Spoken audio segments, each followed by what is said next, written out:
Hello friends, ओम श्री गणेशाय नमः। जय श्री कृष्णा। आप सभी का स्वागत है आपके अपने यूट्यूब चैनल पर। फ्रेंड्स, आज हम आपको इस वीडियो में बताने जा रहे हैं सर्वपितृ अमावस्या के दिन पितृदोष से मुक्ति के लिए सुने जाने वाले गीता के 7वें अध्याय के महात्म्य के बारे में। फ्रेंड्स, वीडियो शुरू करने से पहले आपसे रिक्वेस्ट है, अगर आप हमारे चैनल पर नए हैं और आपने अभी तक चैनल को सब्सक्राइब नहीं किया है तो प्लीज़ सब्सक्राइब कीजिएगा चैनल को। साथ ही प्रेस कीजिएगा बेल आइकन को, जिससे नए वीडियो से रिलेटेड नोटिफिकेशन आपको तुरंत प्राप्त हो सके। और वीडियो पसंद आने पर वीडियो को लाइक और शेयर जरूर कीजिएगा, ताकि सभी भक्तों को इस वीडियो का लाभ प्राप्त हो सके। और कमेंट बॉक्स में जय श्री कृष्ण जरूर लिखिएगा। श्री भगवान बोले, हे पार्थ, अनन्य प्रेम से मुझ में आसक्त चित्त तथा अनन्य भाव से मेरे परायण होकर योग में लगा हुआ तू जिस प्रकार से संपूर्ण विभूति, बल, ऐश्वर्य आदि गुणों से युक्त सबके आत्मरूप मुझको संशय रहित जानेगा, उसको सुन। मैं तेरे लिए इस विज्ञान सहित तत्व ज्ञान को संपूर्णतया कहूँगा, जिसको जानकर संसार में फिर और कुछ भी जानने योग्य शेष नहीं रह जाता। हजारों मनुष्यों में कोई एक मेरी प्राप्ति के लिए यत्न करता है, और उन यत्न करने वाले योगियों में भी कोई एक मेरे परायण होकर मुझको तत्व से अर्थात यथार्थ रूप से जानता है। पृथ्वी, जल, अग्नि, वायु, आकाश, मन, बुद्धि और अहंकार भी इस प्रकार ये 8 प्रकार से विभाजित मेरी प्रकृति है। ये 8 प्रकार के वेदों वाली तो अपरा अर्थात मेरी जड़ प्रकृति है। और हे महाभाव, इससे दूसरी को, जिससे यह संपूर्ण जगत धारण किया जाता है, मेरी जीव रूपा परा अर्थात चेतन प्रकृति जान। हे अर्जुन, तू ऐसा समझ कि संपूर्ण भूत इन दोनों प्रकृतियों से ही उत्पन्न होने वाला है, और मैं संपूर्ण जगत का प्रभव तथा प्रलय हूँ, अर्थात संपूर्ण जगत का मूल कारण हूँ। हे धनंजय, मुझसे भिन्न दूसरा कोई भी परम कारण नहीं है। यह संपूर्ण जगत सूत्र में सूत्र के मणियों के सदृश मुझ में गूंथा हुआ है। हे अर्जुन, मैं जल में रस हूँ, चंद्रमा और सूर्य में प्रकाश हूँ, संपूर्ण वेदों में ओमकार हूँ, आकाश में शब्द और पुरुषों में पुरुष तत्व हूँ। मैं पृथ्वी में पवित्र शब्द, स्पर्श, रूप, रस, गंध से इस प्रसंग में इनके कारण रूप तन मात्राओं का ग्रहण है। इस बात को स्पष्ट करने के लिए उनके साथ पवित्र शब्द जोड़ा गया है। गंध और अग्नि में तेज हूँ तथा संपूर्ण भूतों में उनका जीवन हूँ और तपस्वियों में तप हूँ। हे अर्जुन, तू संपूर्ण भूतों का सनातन बीज मुझको ही जान। मैं बुद्धिमानों की बुद्धि और तेजस्वियों का तेज हूँ। हे भरत श्रेष्ठ, मैं बलवानों का आसक्ति और कामनाओं से रहित बल अर्थात सामर्थ्य हूँ, और सब भूतों में धर्म के अनुकूल अर्थात शास्त्र के अनुकूल काम हूँ।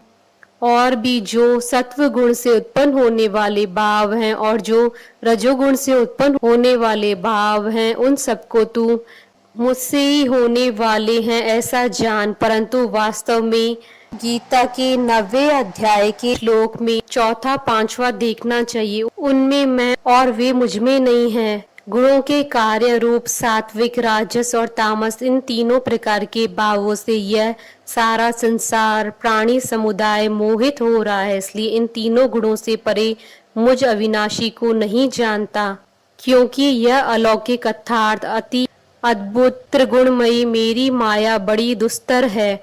परंतु जो पुरुष केवल मुझको ही निरंतर भजते हैं, वे इस माया को उल्लंघन कर जाते हैं अर्थात संसार से तर जाते हैं। माया द्वारा जिनका ज्ञान हारा जा चुका है, ऐसे आसुर स्वभाव को धारण किए हुए मनुष्यों में नीच दूषित कर्म करने वाले मूढ़ लोग मुझको नहीं भजते।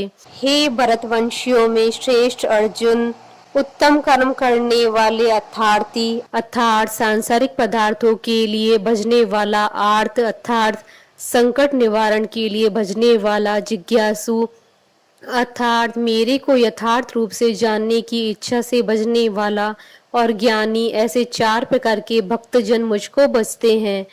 उनमें नित्य मुझ में एक ही भाव से स्थित अनन्य प्रेम भक्ति वाला ज्ञानी भक्त अति उत्तम है, क्योंकि मुझको तत्व से जानने वाले ज्ञानी को मैं अत्यंत प्रिय हूँ और वह ज्ञानी मुझे अत्यंत प्रिय है। ये सभी उदार हैं, परंतु ज्ञानी तो साक्षात मेरा ही स्वरूप है, ऐसा मेरा मत है, क्योंकि वह मंदत मन बुद्धि वाला ज्ञानी भक्त अति उत्तम गति स्वरूप मुझ में ही अच्छी प्रकार से स्थित है। बहुत जन्मों के अंत के जन्म में तत्व ज्ञान को प्राप्त पुरुष सब कुछ वासुदेव ही है। इस प्रकार मुझको बचता है वह महात्मा अत्यंत दुर्लभ है। उन भोगों की कामना द्वारा जिनका ज्ञान हारा जा चुका है, वे लोग अपने स्वभाव से प्रेरित होकर उस नियम को धारण करके अन्य देवताओं को भजते हैं, अर्थात पूजते हैं। जो सकाम भक्त जिस जिस देवता के स्वरूप को श्रद्धा से पूजना चाहता है, उस भक्त की श्रद्धा को मैं उसी देवता के प्रति स्थिर करता हूँ। वह पुरुष उस श्रद्धा से युक्त होकर उस देवता का पूजन करता है और उस देवता से मेरे द्वारा ही विधान किए हुए उन इच्छित भोगों को निसंदेह प्राप्त करता है। परंतु उन अल्प बुद्धि वालों का वह फल नाशवान है तथा वे देवताओं को पूजने वाले देवताओं को प्राप्त होते हैं और मेरे भक्त चाहे जैसे ही भजे, अंत में वे मुझे ही प्राप्त होते हैं। बुद्धिहीन पुरुष मेरे अनुत्तम अविनाशी परम भाव को न जानते हुए मन इंद्रियों से परे मुझ सच्चिद आनंद परमात्मा को मनुष्य की भांति जन्म कर व्यक्ति भाव को प्राप्त हुआ मानते हैं। अपनी योग माया से छिपा हुआ मैं सबके प्रत्यक्ष नहीं होता, इसलिए यह अज्ञानी जन समुदाय मुझ जन्म रहित अविनाशी परमेश्वर को नहीं जानता, अर्थात मुझको जन्मने मरने वाला समझता है। हे अर्जुन, पूर्व में व्यतीत हुए और वर्तमान में स्थित तथा आगे होने वाले सब भूतों को मैं जानता हूँ, परंतु मुझको कोई भी श्रद्धा भक्ति रहित पुरुष नहीं जानता।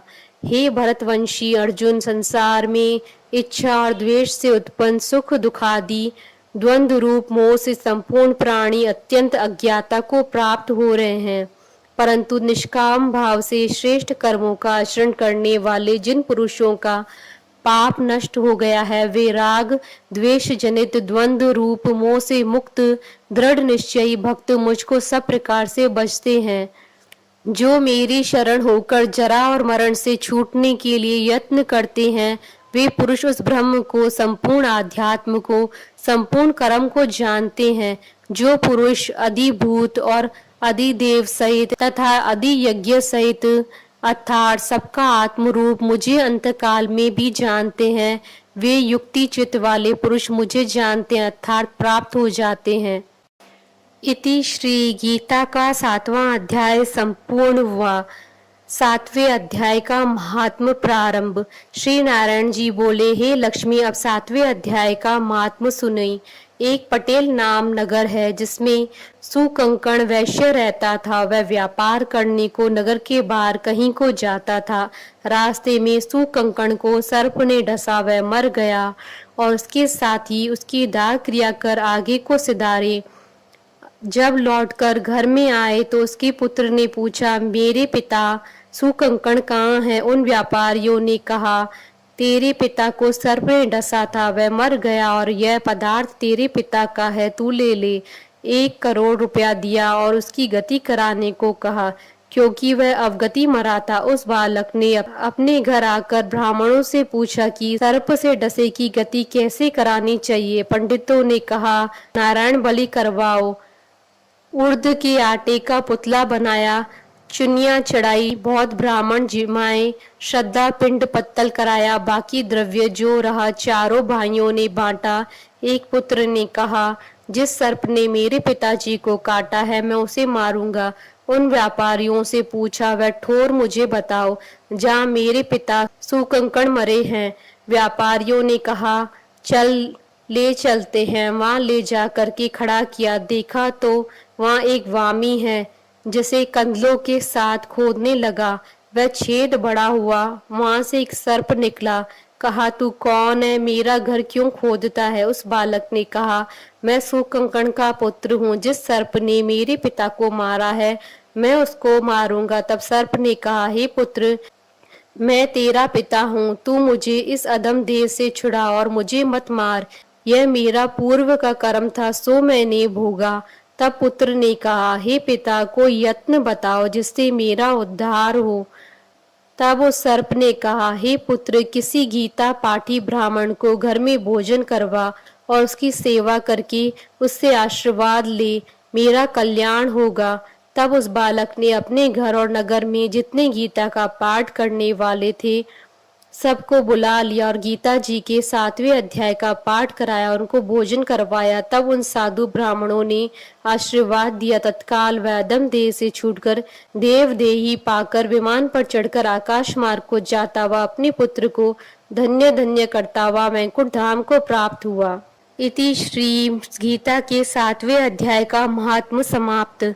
बोलिए भगवान विष्णु जी की जय, भगवान श्री कृष्ण जी की जय। हमारे साथ इस वीडियो में अंत तक बने रहने के लिए आपका धन्यवाद। ओम श्री गणेशाय नमः। जय श्री कृष्णा।